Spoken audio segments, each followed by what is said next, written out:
একটি আপডেট চলে এসেছে জিডিএস অনলাইনের তরফ থেকে, যেখানে তোমাদের প্রত্যেকটি তথ্য তোমাদের কাছে তুলে ধরবো এবং এখানে 3টে স্টেপ, সেটা তোমাদের জন্য খুবই গুরুত্বপূর্ণ। কোন 3টে স্টেপ সেটাও বলবো। তো চলো প্রত্যেকটি তথ্য তোমাদের কাছে তুলে ধরছি। এরকমই গুরুত্বপূর্ণ প্রতিনিয়ত আপডেট পাওয়ার জন্য অবশ্যই চ্যানেলটাকে সাবস্ক্রাইব করে রাখবে, বেল আইকনটাকে অন করে রাখবি এবং তোমরা কোন ডিভিশনে অ্যাপ্লাই করেছো, মাধ্যমিকে কত পার্সেন্ট নাম্বার আছে এবং তোমরা কোন কাজ থেকে বিলং করছো অবশ্যই কমেন্টে প্রত্যেকে জানাবে। তো চলো পিডিএফটা ওপেন করে নিচ্ছি। তো বন্ধুরা আমি স্লাইডটা ওপেন করে নিয়েছি। তোমরা এখানে দেখতে পাচ্ছ যে জিডিএস রিক্রুটমেন্ট 2025-এর 21,413 শূন্যপদ। টোটাল কত ফর্ম ফিল আপ হয়েছে জিডিএস এর এই 21,413 শূন্যপদের জন্য। তো দেখো তোমাদের সেই ব্যাপারটা ক্লিয়ার করব। তো টোটাল তোমাদের ফর্ম ফিল আপ হয়েছে 40 থেকে 45 লাখ মতো তোমাদের ফর্ম জমা পড়েছে। ঠিক আছে, এবার কি কি স্টেপগুলো তোমাকে গ্রহণ করতে হবে রেজাল্ট আউট হওয়ার আগে। রেজাল্ট আউট হওয়ার আগে তোমাদের প্রথম স্টেপটা যেটা থাকবে সেটা হলো অ্যাপ্লিকেশন স্ট্যাটাস চেক করা। কেন বলছি তোমাদের, তার জন্য আমি অলরেডি ভিডিও দিয়ে দিয়েছি কিভাবে অ্যাপ্লিকেশন স্ট্যাটাস তোমরা চেক করবে। ঠিক আছে, তো সেই স্ট্যাটাসটা কেন বলছি, কারণ কি অনেকেই আছে যারা বলছে, আমাকে মেল করেছো, অনেকে বলছো যে স্যার পেন্ডিং দেখাচ্ছে।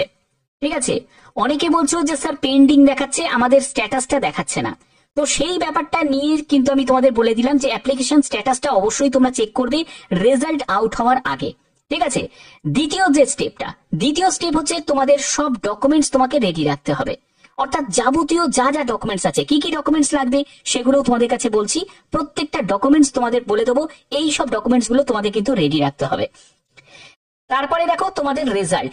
তো প্রথমে তোমাদের বলে দিই যে ফার্স্ট মেরিট লিস্টের জন্য তোমরা ওয়েট করছো।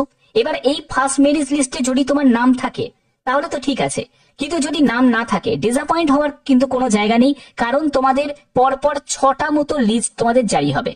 এবং কতদিন পর্যন্ত লিস্ট জারি হবে সেটা তোমাদের এখানে বলা হয়েছে 30শে জুন 2025।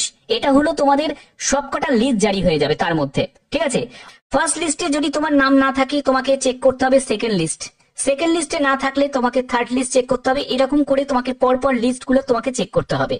মাথায় রাখবে তোমাদের ফার্স্ট লিস্টে যাদের যাদের নাম থাকবে, ঠিক আছে, তাদের কিন্তু ডকুমেন্টস গুলোকে অবশ্যই তার আগে থেকে রেডি করে রাখতে হবে। যাদের সিওরিটি আছে, অর্থাৎ আমি বলবো যে 95%, 96%, 97%, ঠিক আছে, এইরকম পার্সেন্টেজে যাদের মার্কস আছে তারা এখন থেকেই ডকুমেন্টস গুলোকে রেডি করে রেখে দাও। এবার তার কমের প্রার্থীদের আমি বলছি না যে ফার্স্ট লিস্টে নাম উঠবে না, উঠতে পারে, সেটা নিয়ে কোনো ব্যাপার নেই, কিন্তু তোমাদের এই সব পার্সেন্টেজের যাদের মার্কসে আছে তারা কিন্তু সিওরিটি নিতে পারো যে তোমাদের লিস্টে নাম আসবে প্রথম লিস্টে। ঠিক আছে, এবার দেখো যাদের 95% বা 90 বা 92% যাদের নাম্বার আছে তারা কি করবে, তাদের সেকেন্ড লিস্টে কিন্তু তোমাদের সব থেকে বেশি চান্স থাকবে। তারপর সেকেন্ড থেকে থার্ড লিস্ট তোমাকে চেক করতে হবে, তারপরে তোমাকে ফোর্থ লিস্ট চেক করতে হবে। কারণ কি কাট অফটা ডাউন যাবে বলেই তো লিস্ট গুলো জারি হচ্ছে। ফার্স্ট লিস্ট জারি হবে, তারপরে সেকেন্ড লিস্ট, সেখানেও তোমাদের কি হবে, কাট অফটাকে ডাউন করে দেওয়া হবে। সেখানে তোমরা বেশি ডিফারেন্স না দেখতে পেলেও অন্তত 2% মতো তোমরা হেরফের দেখতে পাবে। ঠিক আছে, কাট অফে। তো এইটাই আমি তোমাদের বলতে চাইছি যে 30শে জুনের মধ্যে 6টা লিস্ট তোমাদের জারি হয়ে যাবে এবং সবকটা লিস্ট কিন্তু তোমাদের দেখতে হবে যেখানে তোমার নাম আছে নাকি। এবার তোমাদের যদি এই যে বিজ্ঞপ্তি 2025-এর বিজ্ঞপ্তিতে যদি তোমার সুযোগ যদি না হয়, তাহলে তোমাদের 2025-এর জানুয়ারি মাসের যদি বিজ্ঞপ্তিতে তোমাদের যদি সুযোগ না হয়, তাহলে তোমাকে জুলাই মাসের আবার নতুন নোটিফিকেশন রিলিজ হবে। তোমরা অনেকেই জানতে চাইছো যে স্যার সেকেন্ড কোন নোটিফিকেশন কি রিলিজ হবে?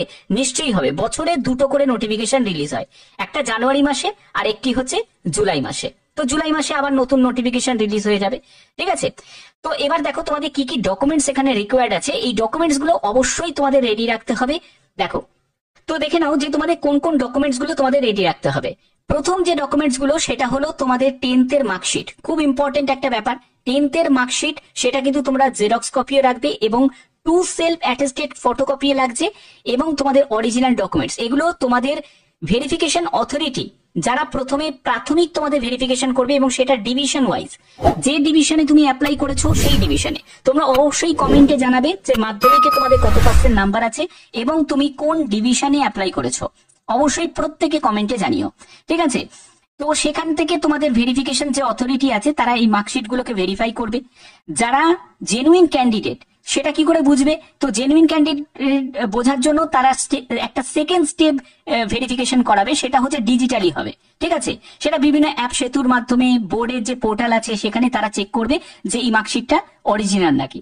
ওকে, আচ্ছা, এরপরে দেখো তোমাদের আইডেন্টিটি প্রুফ লাগবে। এবার অনেকেই আমাকে বলছো যে স্যার প্যান কার্ড কি ম্যান্ডেটরি? নো, প্যান কার্ডের কোনো প্রয়োজন এখানে নেই।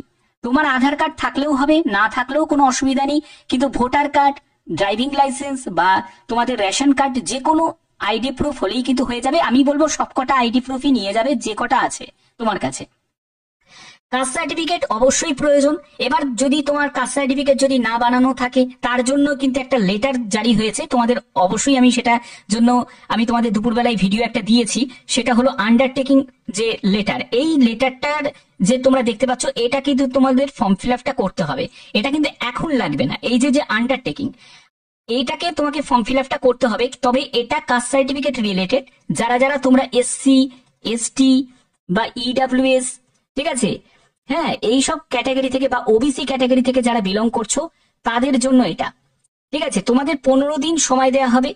এই 15 দিনের মধ্যে, মানে তোমাদের জয়নিং, তোমরা যে প্রভিন্সিয়ালি এঙ্গেজমেন্ট, অর্থাৎ তোমার লেটার রেডি হওয়ার 15 দিনের মধ্যে, মানে তুমি ভেরিফিকেশন করালে সঙ্গে সঙ্গে তোমাকে লেটার দিয়ে দিল, এরপরে তোমার 15 দিন তোমার হাতে টাইম থাকবে।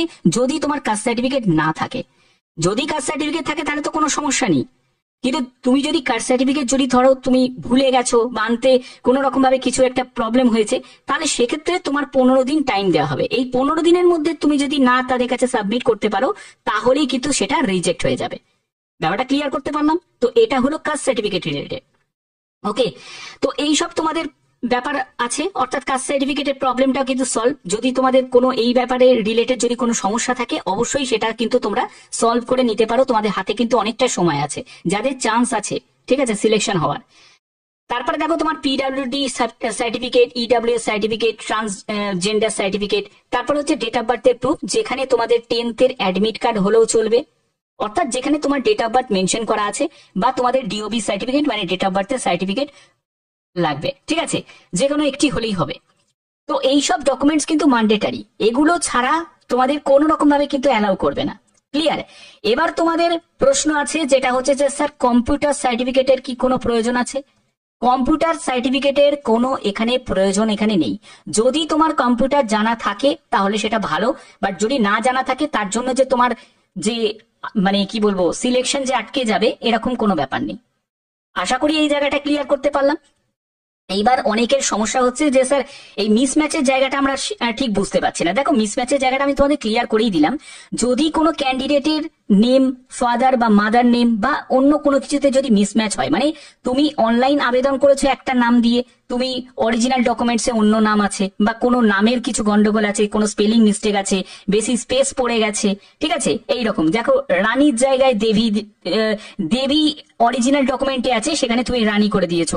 তো সেই রকম কন্ডিশনে তারা কি করবে, তোমাকে একটা মিসম্যাচ, তার জন্য এই যে আন্ডারটেকিং ফর্ম তোমাকে ফিল আপ করতে হবে। একটা কাস্ট সার্টিফিকেটের জন্য আন্ডারটেকিং ফর্ম দিয়েছে, আর একটা হচ্ছে তোমাদের এই ফর্মটা দিয়েছে। দেখো এইটা, এই ফর্মটা, তোমাদের সম্পূর্ণ ব্যাপারটাই আমি তোমাদের কাছে ক্লিয়ার করলাম। তো এইসব ডকুমেন্টস গুলো তোমরা অবশ্যই রেডি রাখো। যারা যারা তোমরা জিডিএস এর জন্য অ্যাপ্লাই করেছো, প্রত্যেকের জন্য খুবই গুরুত্বপূর্ণ আপডেট আমি প্রতিনিয়ত তোমাদের কাছে প্রোভাইড করি। আর একটা কথা বলে রাখি, তোমরা অবশ্যই কমেন্টে কিন্তু প্রত্যেকে উল্লেখ করবে যে 10th-এ তোমাদের কত পার্সেন্ট নাম্বার আছে, কোন ডিভিশনে তুমি অ্যাপ্লাই করেছো, এবং তোমরা কোন কাস্ট থেকে বিলং করো। দেখো, এটা কিন্তু ইম্পর্টেন্ট, আমি এর জন্যই বলছি, তোমরা নিজেদের মধ্যেও কিন্তু কমিউনিকেট করতে পারো, ঠিক আছে? এছাড়া তোমাদের যদি কোনো প্রশ্ন থাকে, সেই উত্তর তো নিশ্চয়ই আমি দিয়ে দেবো কমেন্টে, তার জন্য অবশ্যই তোমরা কমেন্ট করবে। তো এরকমই গুরুত্বপূর্ণ আপডেট সবার আগে পাওয়ার জন্য অবশ্যই চ্যানেলটাকে সাবস্ক্রাইব করে রাখবে, বেল আইকনটাকে অল করে রাখবে। এখনের মতো এটুকুই, টাটা।